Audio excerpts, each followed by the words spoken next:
Проход в этот кабинет посторонним запрещен. Запись ведется через стеклянную дверь. Здесь проходит первый этап исследования проб ПЦР-тестов. Доставленные мазки обрабатываются, пронумеровываются. Командная работа позволяет сотрудникам Республиканского центра гигиены и эпидемиологии в среднем за сутки тестировать 300 проб. Из того количества исследований, которые мы ежесуточно выявляем, нами 300-350 исследований в сутки проводятся в нашей лаборатории.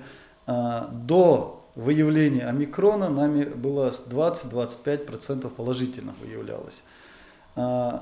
Сейчас, на данный момент, буквально идет, нельзя сказать, что такой взрыв положительных, проб, но тем не менее мы поползли вверх, и у нас, конечно, идет увеличение цифр, это 30-35% у нас уже выявление идет, то есть на 10-15% мы уже ушли вверх.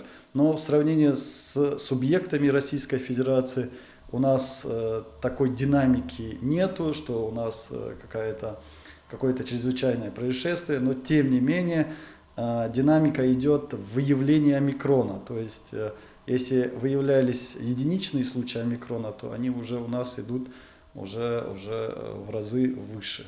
ПЦР-лаборатории, где проводится исследование на выявление РНК вируса COVID-19, является референс-учреждением на территории региона. Пробы сюда доставляются с различных лечебно-профилактических организаций и принимаются в соответствии с санитарными требованиями по коронавирусной инфекции через отдельное окошко. В этой лаборатории, кажется, все упорядочено до мелочей. Мы видим, по картотеке, что наименование каждого лечебно-профилактического учреждения.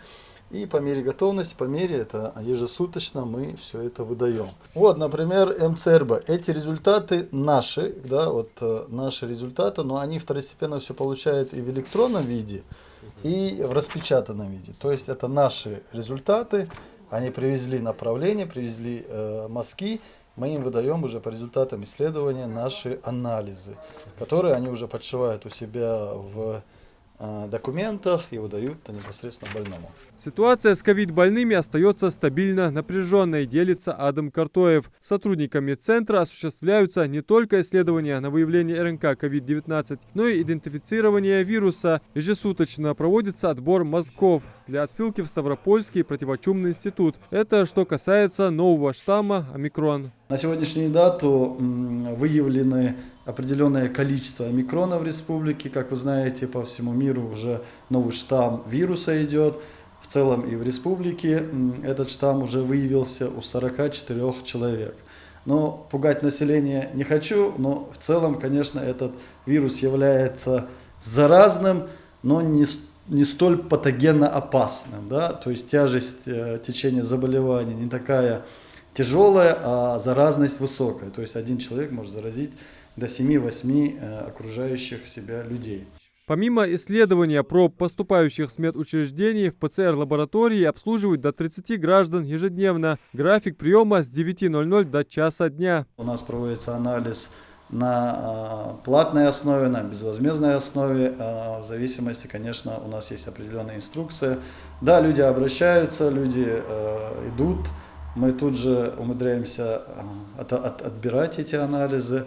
Конечно, мы все, люди и понимаем, что если где-то что-то нужно помочь, и Министерству здравоохранения, мы, конечно, не жалея сил, наши эпидемиологи выезжают и на месте, на уровне министерствах, мы также отбираем пробы и проводим исследования. 44 зараженных новым штаммом омикрон, когда 2 недели назад был выявлен всего один случай. Решением оперативного штаба по предупреждению завоза и распространения коронавирусной инфекции школьные каникулы переносятся с 25 января по 2 февраля, вместо ранее действовавших с 24 марта по 2 апреля. Сотрудники центра готовы принять всех без исключения обративших. Для исследования в центре имеется 6-месячный запас необходимых для тестирования систем по выявлению РНК вируса. Адам Мережков, Мухаммад Белакиев, Новости 24.